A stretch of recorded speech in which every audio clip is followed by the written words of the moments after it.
So thanks everyone for joining tonight. Um, if you can, I would appreciate if you could turn on your camera. Um, I'm Vivian and I'm the Vice President of AMS Committee. And tonight we have a guest speaker, Chris. He's an SBU alum and currently works as an actuarial associate at Prudential. Before we get started, this event is also co-hosted by OAS. So Gloria, if you want to give like a short intro. Yes, hi everyone. I'm the president of the organization of actuarial students. Yeah, nice to be here. If anyone has any questions about that as well, you can leave it in the chat box. And I think our vice president and our treasurer are here today as well. Yeah, okay, thanks, Gloria. So I guess we can turn it over to Chris if you want to just like kind of introduce yourself. All right. So my name's Christopher Mathieu. I graduated from Stony Brook as a double major in AMS and economics back in 2019. Before I continue, can you guys hear me?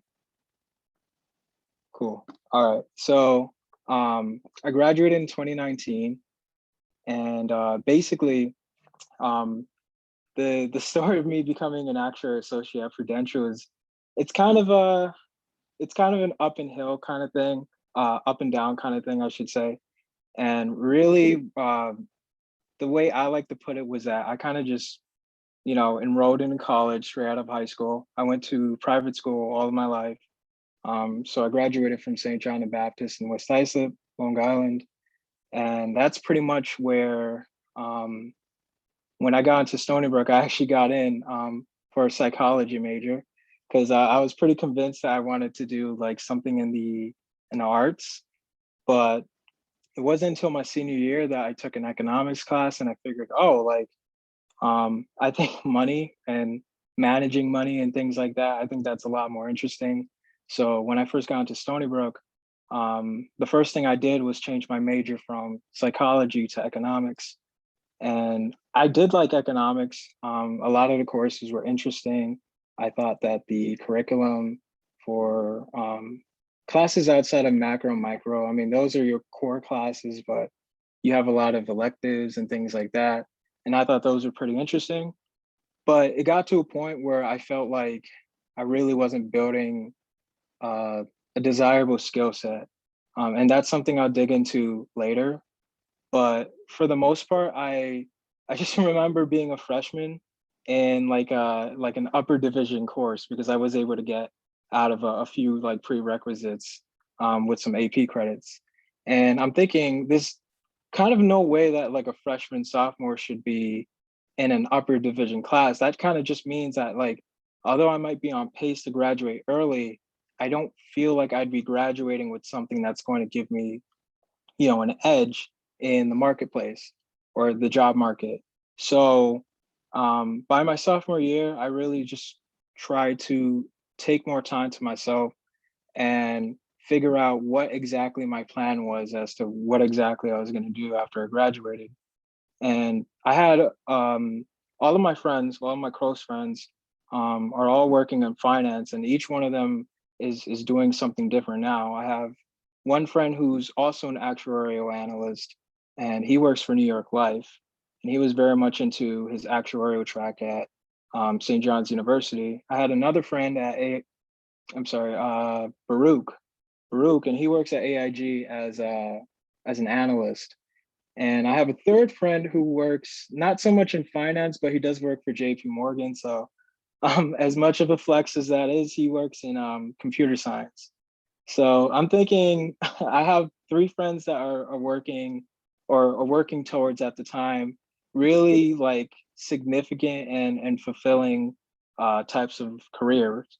And I'm thinking, wow, like my best guess is graduating from Stony Brook and possibly trying to like work for the Fed, but that really never happens, right? Like you can't just graduate with a bachelor's degree and expect like to get this really high paying job unless you have some sort of skill set, something that's going to really draw attention to you and make you stand out from the other thousands and thousands of people who are graduating with similar degrees.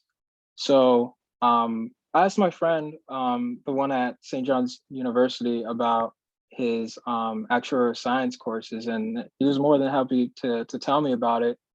And I did find that a lot of what he was saying were things that I found more interesting to me, at least based on the economics courses that I took. There was some, like there's a probability exam in the exam track for becoming an actuary. There's a finance exam or an early like financial mathematics exam. And I thought that those were um, those those types of classes really do lead to skill sets that are more desirable in a job market. And so I kind of just said, what the heck? Like, I'll try one of these exams. I was a little cocky at the time. I thought if he could do it, anybody else, like, I could walk into this and barely have to study and take an exam. And it wasn't so much until my junior year of college I actually sat for one of these things. And I failed my first sitting after studying for 8 months. So that was an eye-opening experience for me. But um, around the same time, I was lucky enough to at least hang around my friends close enough to hear about these career fairs. And there's this one that used to happen annually in the city. It's hosted by an organization called ASNI. It's an acronym for something much more longer than that. But basically, they held a career fair in the city every single year. I think it's actually two, but the bigger one is in the fall. And I was able to get in touch with a recruiter at Mass Mutual who kind of liked what I had to say and basically gave me an opportunity to intern at Mass Mutual in the summer of 2018. So that in itself, plus the opportunity to take the exam, I did fail it the first time, but I passed it the second time. That in itself was able to give me somewhat of a leverage and somewhat of a confidence into deciding that actuarial science is something that I wanted to do after I graduated from Stony Brook. And so I kind of really just stuck with that track. I finished my internship. And once I had my internship, and I'll talk more about it later, but once I had my internship, I felt that I had a lot more direction in the coursework that I felt like was missing.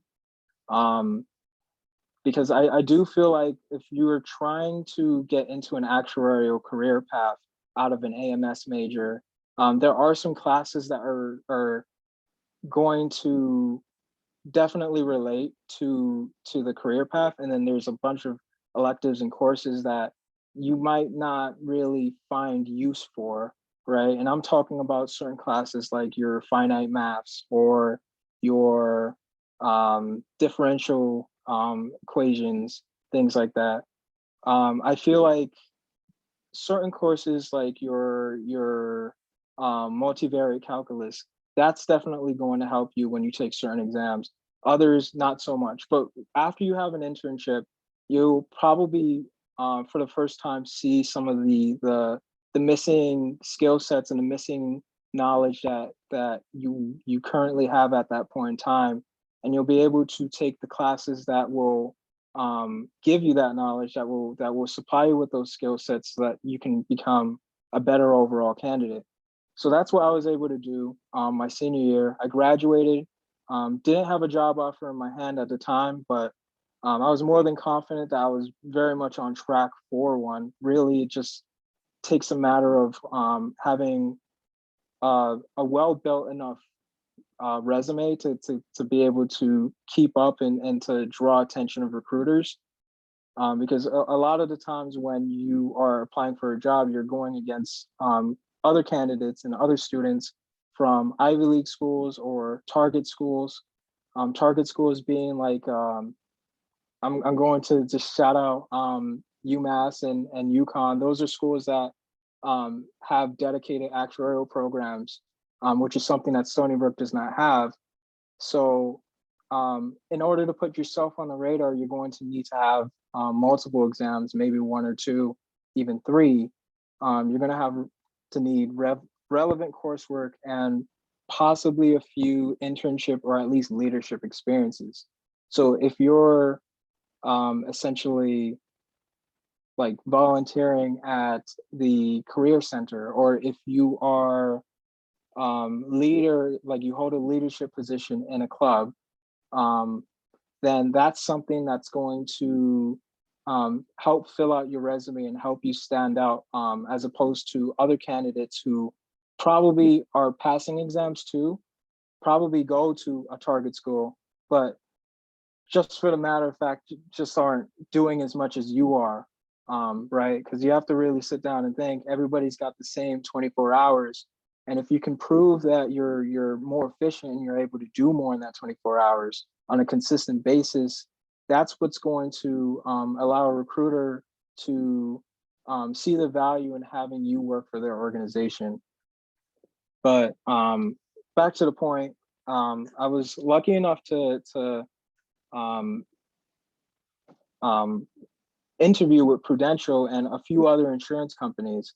And it just so happened that Prudential, which I'll be very honest, when I was looking for career opportunities, everyone has a list by the time that they're ready to apply for jobs. And a lot of people really want something that's relatively closer. So if you're from New York, you want a job in New York. If you're from Massachusetts, you want you want to work at Mass Mutual or something. I got the job in Jersey. Those guys really liked me. I liked the people that I interviewed there, and I kind of just said, what the heck, I could move, I can get an apartment out in New Jersey. And that's something that you should also really consider. When you're looking for your first actuarial position, you don't want to be picky with the opportunities that come your way. If it's an opportunity for you to learn, and you feel like you can at least, like at minimum, leverage that opportunity to find a better opportunity in the future, then you should by all means consider it. But to get back to the point, that's really how I wound up at Prudential. And before I continue, maybe I'll just take a second to hear some questions and maybe answer some questions. Like I said, I'm kind of dealing with like a completely different setup. I did have a presentation. I swear this was supposed to go a lot more smoothly, but here I am. This is your chance to talk to a person who's kind of just been through what you guys are about to go through. And I'm trying to keep this as authentic as possible. Clearly it's not formal. So by all means, like, if you got any questions, please just announce yourself, name, graduating year, question. Let's hear it. If anyone has any questions, they can feel free to unmute. If not, there are some people that submitted questions, and then we can go through those.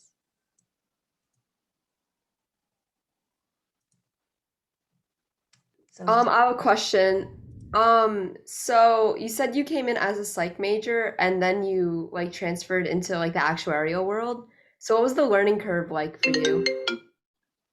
Well, to be fair, I never really took a psychology course when I got to Stony Brook. The first thing that I did, like literally the week of orientation, I switched out of psychology into economics. But to answer your question, there still was a very significant learning curve in becoming just an economics major, and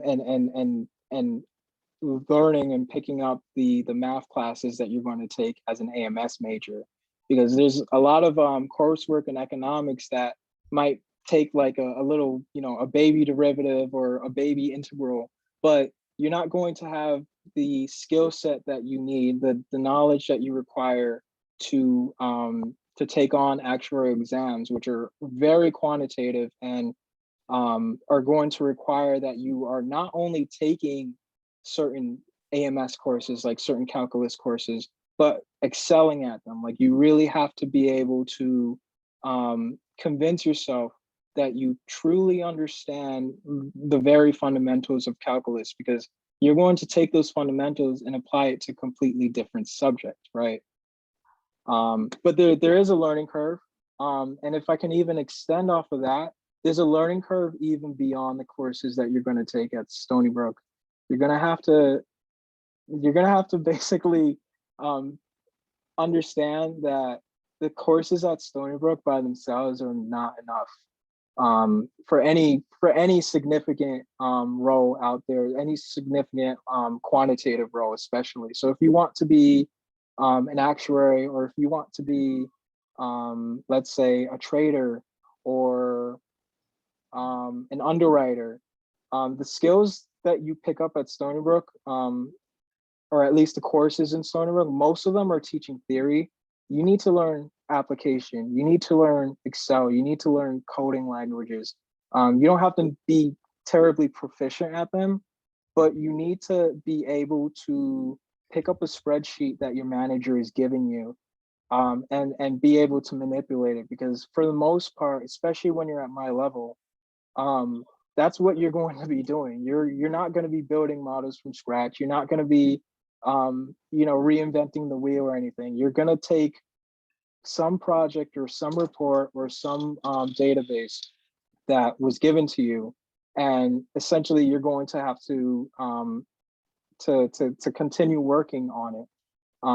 You're going to have to perform extra analysis on it, things of that nature.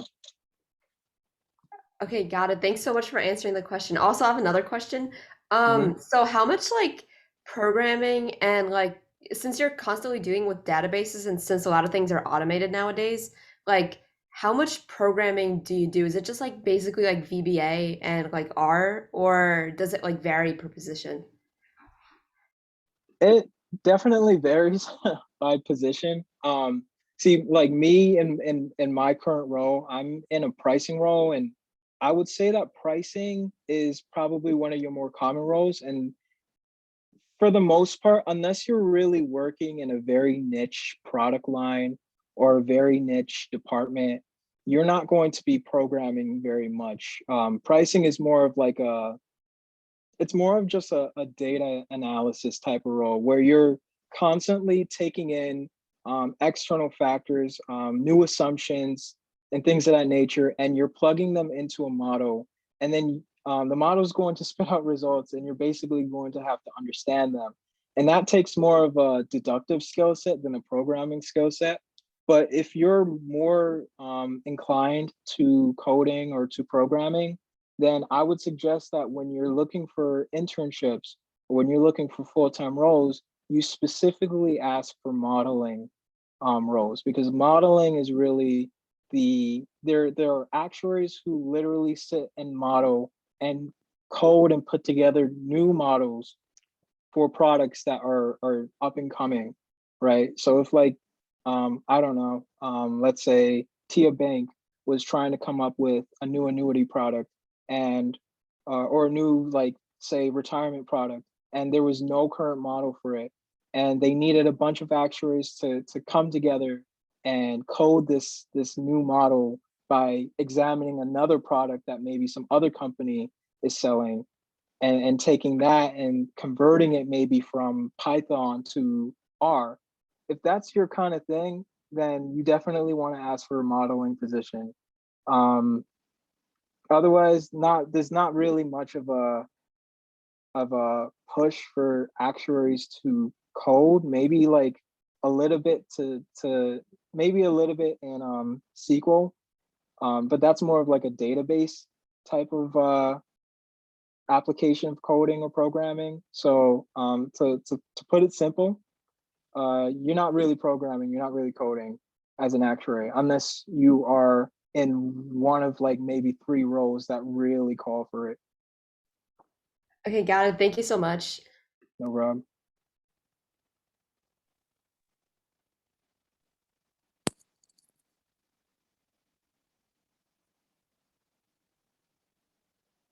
Hello? I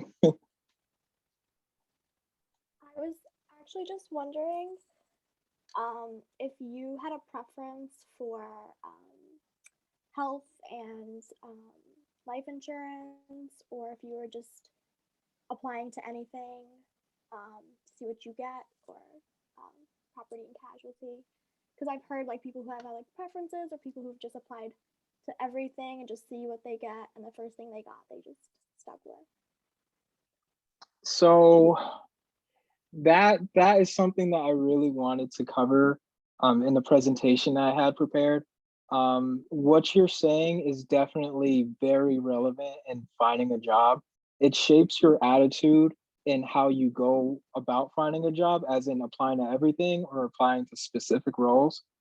And it also will affect your conversations with recruiters. I think it's better if you know, if you research and if you talk to other people and try to just pick something so that at least you have something to say to a recruiter. Because if I'm a recruiter and you come to me and you might have one exam and you think you want to be an actuary, but you come to me and you say, oh, I'm just looking for anything, I'm not really like you're basically telling me you didn't even try, like you didn't even like research, you don't even know what types of roles or departments there are. So for me, granted, I was looking at like maybe life insurance and somehow wound up in retirement, which is very different. But I think it definitely brings more power to you in the conversation when you walk up to a recruiter and say, hey, I want a pricing role in an annuity product, or hey, I want a modeling role in a new product. If you're able to walk up to, let's say, a recruiter at the ASNI fair, say that as opposed to, oh, like I'm just looking for whatever, like that's going to impress them a lot more, because I guarantee you 50 students are going to walk up to them, 48 are going to say, I'm looking for whatever. And the two that they remember are going to be the people who came in there with straight up demand saying, yo, I want a valuation role, or I want that pricing role. So to answer your question, preference, maybe in your head, like keep it in your head, and just know who you're talking to, right? Like just if you're going to like Prudential's retirement department is huge. There's tons of like jobs in the retirement department. But if you go to like, let's say, Mass Mutual, it might not be as big. So you also have to study like, what is that insurance company selling? Like what's their big thing? Like, and if you can kind of like, maybe keep a list somewhere and say, okay, Mass Mutual is really big in annuities, New York Life is really big in life insurance. Then when you talk to a New York Life recruiter, then you go up to that New York Life recruiter and say, oh, I was wondering if you had any roles in your annuity department or term life department. But yeah, that's my answer. Sorry I was so long-winded. No Thank problem. you. Any other questions or Hi, Chris. what's up? Thank you again for doing this Q&A. My name is Keyshawn. I'm currently a chemical engineering and applied mathematics major, and I'll be graduating in 2022, but I'll be graduating grad school here at 2023. So my main question for you is, what advice would you give an aspiring actuary for landing his first or her first internship? I know you mentioned the career fair, but what else would you recommend? So I think when it comes down to it, landing a role really is a mix of your attitude and also what you've done to prove that you are ahead of the competition. Because just like, it's not unique to actuarial science. Everything that you apply to out there is competitive. There's always going to be hundreds of people from, I hate to say it, but hundreds of people with similar degrees from probably even more renowned, colleges and universities. And so if you have at least something that you can totally bank on, like for me, when I was applying to roles, I was volunteering a lot. I volunteered for this one organization that was working with Microsoft. So I actually got to go to Microsoft. I actually like hosted career fairs at Microsoft. And for me, that was something that I could bank on, would catch any recruiter's interest if I was to just passively mention it, right? And I wouldn't even need to like, overdo it on my resume. I feel like for the most part, when you're applying to jobs, everyone's resume is going to say this, look the same. Basically, it's going to have 1 or 2 exams at the top. It's going to have, you know, classes that you took, you major, AMS, this and that. But what's going to set you apart are the things that not everyone else is doing. So the things that really make you unique. So if you have that, and if you have the right attitude, as in you're going to keep applying, if an interview process doesn't really work out well, or maybe recruiters aren't reaching back out to you like fast enough, because I'm not gonna lie, you might apply to a company and they won't get back to you for like 2-3 months. And that happened to me.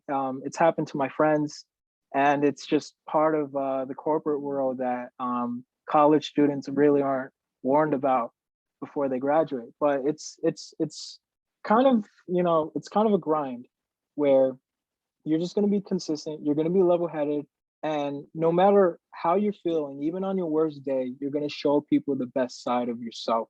And if you can do that consistently, I promise you, someone is going to pick you up. Someone is going to give you that opportunity to interview, and you just got to be yourself. You just got to be, you know, this is a field where a lot of people think that you have to be perfect to get into it. It's really not like that. There's tons of people who, you know, they don't have the 4.0, or they don't have 6 exams when they graduate. And that's okay, because if you can kind of demonstrate that you're willing to learn and that you're willing to place yourself outside of your comfort zone. And I'm saying that you're demonstrating this without even saying it. You're demonstrating it just by talking about the other things that you do. Then I promise you, you will get interviews and someone will pick you up, and it'll literally be a matter of time before you're in a role yourself. So that's my advice. Thank you so much. No problem. Hey, Chris. I'm Hey, Joe. Joseph. I'm a sophomore right now. So you mentioned before that leadership roles are important to stand out to recruiters. I was wondering what leadership experiences you had before you landed your first job or internship. Right. So I did mention it a little bit before. I volunteered for, well, I'll start small actually. I was uh, a, I did spend some time with the organization of actuary students. Not only was I in a club, but my senior year, I decided to be their PR manager, or, you know, there's a specific name for the role, but basically my job was to try and get people to come to our club. So I tried to push all of these initiatives to the president and the vice president and our treasurer to try and find new ways to get people to come to our club, because I felt like actuarial science is kind of a very niche group at Stony Brook. There's no program there. And you really have like a subset of AMS majors who really like even know about it. So my thing was, if we could get more people to come in, even if we offer like pizza or something, and if we can like kind of create like more interesting meetings, like we have like these coding sessions and stuff like that, instead of like, you know, instead of like having a PowerPoint presentation and just reading off of that, why don't we do something interactive? That was totally my game, and that's something that we were able to start implementing that senior year. I don't know if it really carried through after I graduated, but just being able to do that, first of all, it gave me a lot of good experience in kind of just being comfortable talking to people, because I did go into classrooms and I did announce that we were having meetings. And I'm not really the most gifted speaker. It's probably obvious by now, but things like that will force you to kind of just get over it and just come out of your shell, and it'll give you experience that you desperately need when you're trying to get into a professional role. So that's one thing. That's one leadership position that I had. Another was for an organization called the Selective Corporate Internship Program, aka SKIP. And this is the program that was teamed up with Microsoft.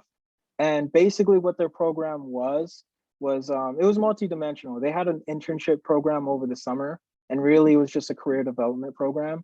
But what they also did throughout the year is that they hosted fairs, they hosted demos, and they hosted a whole bunch of things where students were invited to come to Microsoft, and they were able to sit with actual representatives from a whole bunch of different companies. Like I'm talking BNY Mellon, I'm talking, they actually did have Prudential there, but it's not really how I met Prudential.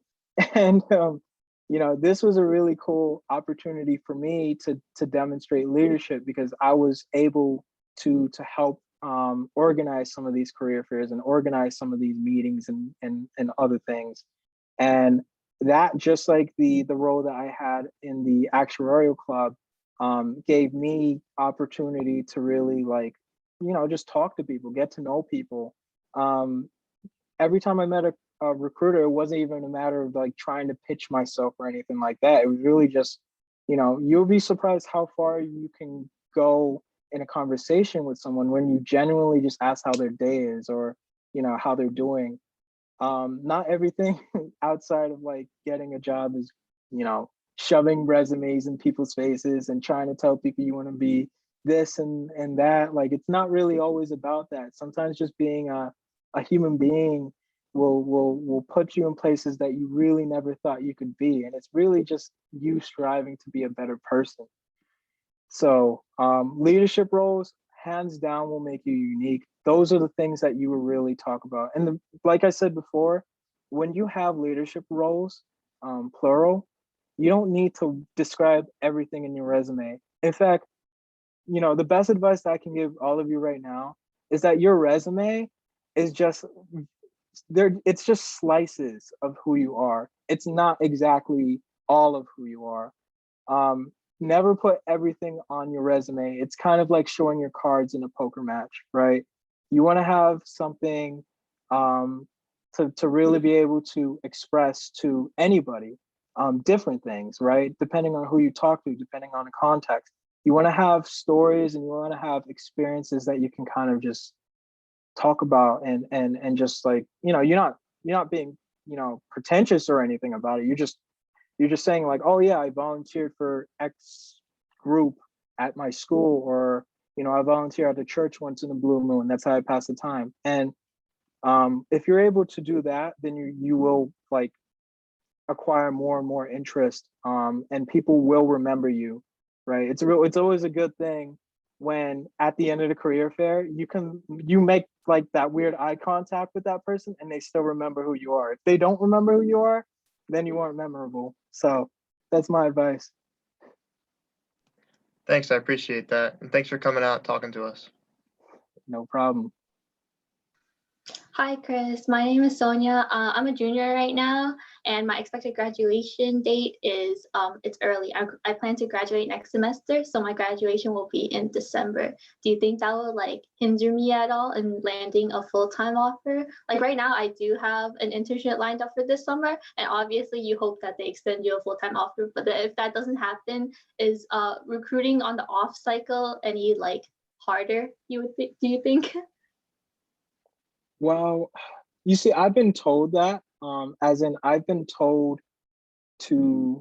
actually been told to graduate later than I needed to, because I didn't have an offer, a full-time offer, the day that I graduated. And that was nerve-wracking, because what you will find in actuarial science and literally any other field in finance is that there's going to be people who have like offers in their hand. And when you have friends or, you know, people that have those offers in their hands and you don't have one, that's the most nerve-wracking thing ever. And you start to think, oh, what's wrong with me, and things like that. Really, it's nothing wrong with you. And, you know, to really explicitly answer your question, you'll be fine as long as you're consistently applying. Literally, you know, recruiters are looking for people all year long. I mean, I was getting a phone call from some recruiter at Selby Jennings, and I'm thinking, it's March. I thought the season was over, but apparently it's not. And quite frankly, I'm pretty happy where I am, so I didn't pick up the phone. but recruiters are always looking for jobs. And now, you know, I know that things got weird with COVID and everyone working remotely and stuff. But if anything, that changed the game, because things used to be very cyclical, but now that there are remote positions being offered all over the place, there are offers being made to people year round now. Like, it's ridiculous. Like, they will just start looking for people in May, and they weren't doing that before. You know what I mean? But now, like, now's an opportunity where companies are actually trying to increase the size of their base, because it's a lot cheaper to hire people now. They don't gotta hold like they don't have to give you your own cubicle or something like that. Like, you can actually work from home, or you might have like this weird free addressing thing where you're in the office a few days a week and then you're home. But don't get discouraged. It doesn't really matter when you graduate, as long as you have a good resume and you have all of the other things I was talking about earlier in this meeting, you'll be fine. Trust me. Thank you. No problem. We actually have a question in the chat. Do you think gaining professional experience in a similar field or spending time passing more exams would be more helpful in landing your first role? That's a good one. So you want to balance. You definitely want to balance. Here's my critique on the exams. You definitely want to have 1, 2, maybe even 3, just to prove that you can pass them. After 3, it's like, from a recruiter's perspective, from anyone's perspective, it's like, we get it, bro. You can pass exams. What else can you offer? What else have you done? Like, what else? Like, who are you? And you can't really answer that "who are you" question with just exams. You know what I mean? Like, when you pass exams, you'll find that the first thing that they release is a candidate number. And the reason that I'm saying that is because it's very literal. You are just a number of thousands, hundreds of thousands of people who have passed this exam. Yes, it's an accomplishment. Yes, you're doing something that very few people in the world can do, but it's not all of who you are. So, you know, I think the best way to answer that is that it depends. If you have no exams, definitely, like, you know, you want to get it together and get 1 or 2 exams. But once you have those 2 exams, maybe even 3, you really want to dedicate whatever you got left, because I would argue you'd be at the end of college by the time you have 3 exams. You want to dedicate that to leadership roles, because the leadership roles are what you're going to talk about. The exams, I promise you, if you go to a recruiter and the first thing you say is "I passed P," they're going to say, "Okay, good for you. So did everyone else here." Like, but if you have like a story, especially if you have a sense of humor, if you have a sense of humor, and I'm saying that's very, it's very subjective, but I'm saying if you are the type of person who can just literally walk up to anyone and just like engage them in conversation, whether it's through humor, whether it's through just pure like interest, that is what's going to get you a job way faster than some kid who probably has like 6 exams up his belt. Like, it doesn't really, you know, make you a better person for having more exams per se, right? You're just basically saying like, I dedicated more time than I needed to passing exams. Like, so that's the answer to that question. It depends. Get your 2 exams first. That's my advice to all of you.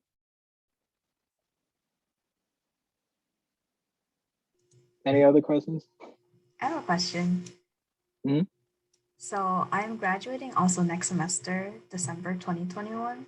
I was just wondering, like, what was your job hunting process like? Like, how many jobs did you apply to? Like, how many responses did you get? Like, on average, like, how many interviews did you do? And I know for actuarial interviews, sometimes they'll ask you like a weird question, like, how many chairs are in a building? Or like, I got one that was like, how can you estimate how many trees are in Central Park?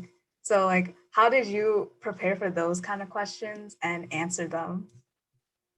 Okay, so all right, this question has multiple parts. Let's see. So the job searching process was, I want to say it felt like torture, but it depends on your attitude. In one flip of a second, that torture could literally just scream opportunity. Because even though like I didn't get like a million job offers out the door and some people just never responded, some companies got back to me literally months after I signed with Prudential. um, you have to adjust your attitude so that you are happy with the fact that at least you are in the position to be able to apply. That is way farther than you just started college or you just graduated college and now you decided you want to be an actuary. And I'm not saying it's too late for anyone. I'm just saying that you have to take everything with a grain of salt.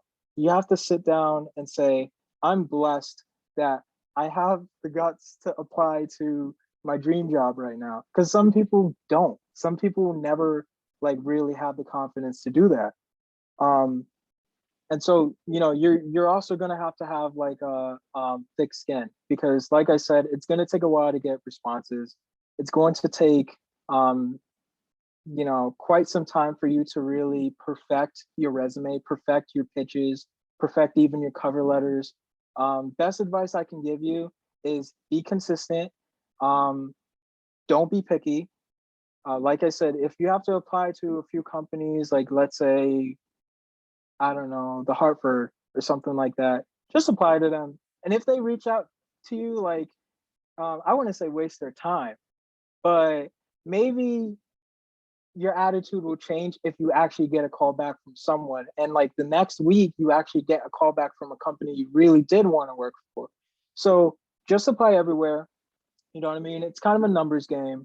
You definitely want to apply in the track that you're taking exams in. So if you're SOA, if you're life and health, apply for life and health companies. Please don't apply to like travelers because if you apply to travelers and you tell them that you're taking LTAM, they're gonna basically, I hate to say it, they're gonna probably like curse you out and never they're gonna put you on a block list because you're definitely not helping anyone by applying to a job that you literally wouldn't even qualify for, right? So yeah, so to answer that question, I just say be consistent, keep applying, don't be picky, and take everything with a grain of salt. And to answer your second question, there's some questions that you will find in interviews, and it really just depends on the team, the company, the organization that you're applying to. For example, I had 2 interviews at Prudential. The first one went terribly wrong. I was applying into a pension risk transfer department, and I'll never forget the question. This manager, high level manager, um, well, it's funny. I was supposed to interview one person because the lead manager was out on vacation. It turned out the day that they called me, I was expecting the person that was listed in the email, but like when they picked up or when they called me, they were like, "Oh yeah, I'm the actual manager. I'm back from vacation early," and I'm thinking, "Oh crap!" like, like it's not that big of a deal because I didn't know him anyway. But like you know, just those little things can happen in interview like opportunities. So you just got to be aware of it. But the question that he asked me was, what are our 2 biggest risks? And let me tell you, that was the biggest choke I've ever had in my entire life. I answered one of them. I answered one of them. I said interest rate risk. Oh, what's going on? Did my camera just cut out or Yeah, we can still hear you though. okay, all right, fine. So so basically um he asked me what the 2 biggest risks were. I got interest rate risk. The other risk was something that I just could not, I was reaching for it, but I just could not get it. And only after, let's say, a full minute of silence, he kind of just said, you know, let me put this kid out of his misery. And he answered it for me. And I was just kind of dumbfounded. And it was really just one of those experiences where um, you know, I think I handled it with grace, but like I still, you know, felt like I wasn't getting a job after that, right? Because if the next person that was interviewed answered it, he'd be one half step better or further than I was. So, you know, that's going to happen. Sometimes you're actually going to get all the way to the interview process, and then all of a sudden, you know, it's not going well. And that's okay. That's why it's a numbers game. And you have to learn from your mistakes. The second interview obviously went a lot better than the first, but it was for a completely different team. And I thought the questions that I was being asked were actually, you know, they're the type of questions, or they were the type of questions that were perfectly like asked in the sense where I had just finished taking an exam that taught me the fundamentals that was being asked in this interview. I was being asked about portfolio duration and things like that, and that's something you'll learn about in the second actuary exam, FM. And you know, it just went a lot better for me that time. But you're gonna have to basically just, you know, um, take on as many like interviews as you can. Um, Never say no to one, even if you don't want to do it, even if you really don't want to work for the company per se. If you have an opportunity to interview, you take it, because that experience is something that you can take forward into your next interview experience. So yeah, that's I hope that answered your question, Vivian. Yeah, definitely. Thank you. No problem.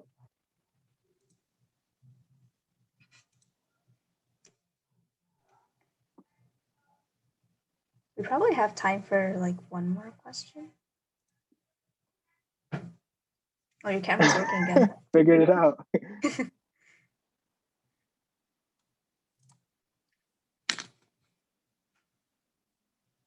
I can ask one from like the questions that people submitted. Sure.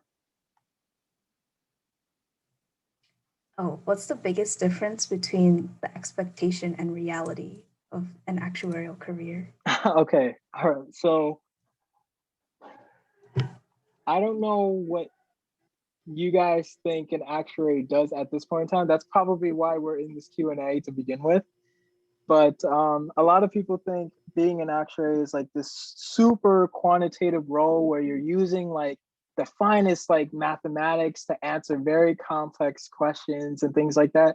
And to an extent, yes, but like the reality is that a lot of junior actuarial roles are really just more or less like a very fancy um data analysis role, where you're basically just playing around in Excel, or you're basically just playing around in something that your manager put together, and you got to summarize some information and give it, you know, send it back to them so that he could forward it up the ladder.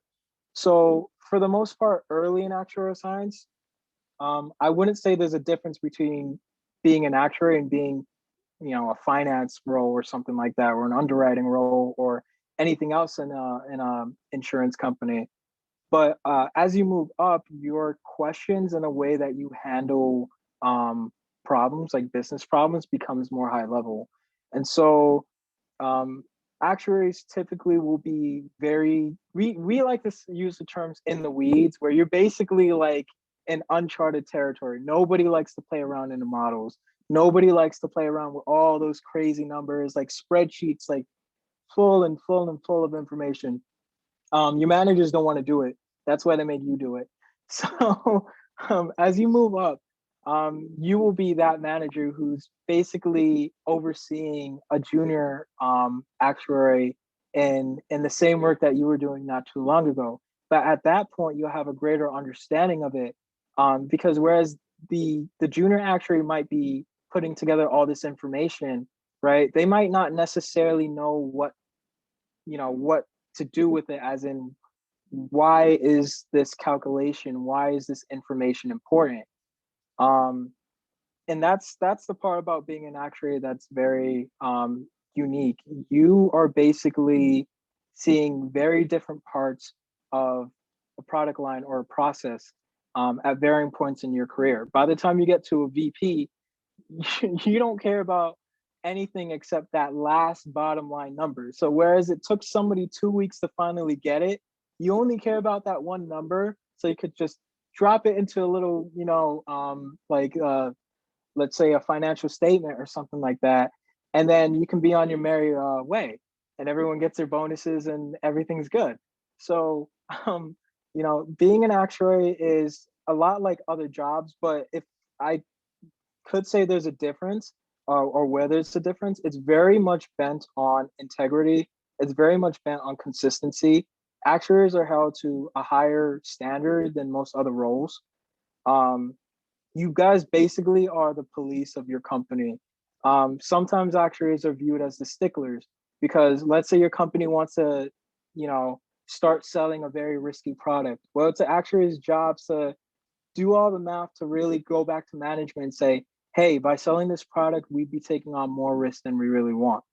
So, there's a lot of dimensions to being an actuary, but one thing I can really argue is that it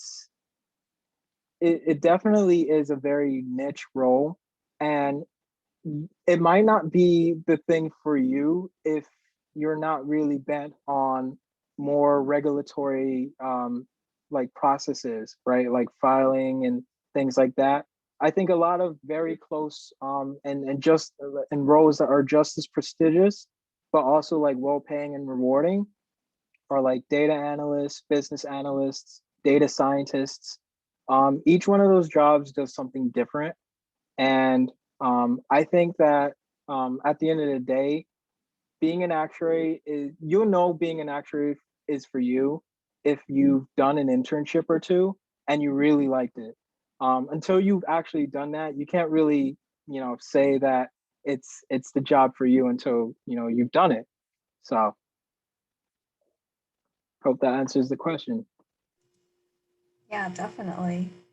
Well, it's 8 now, so I guess we could start closing. But thanks so much for being here, despite all the technical difficulties. I'm glad you made it, and we didn't have to like postpone the meeting or anything.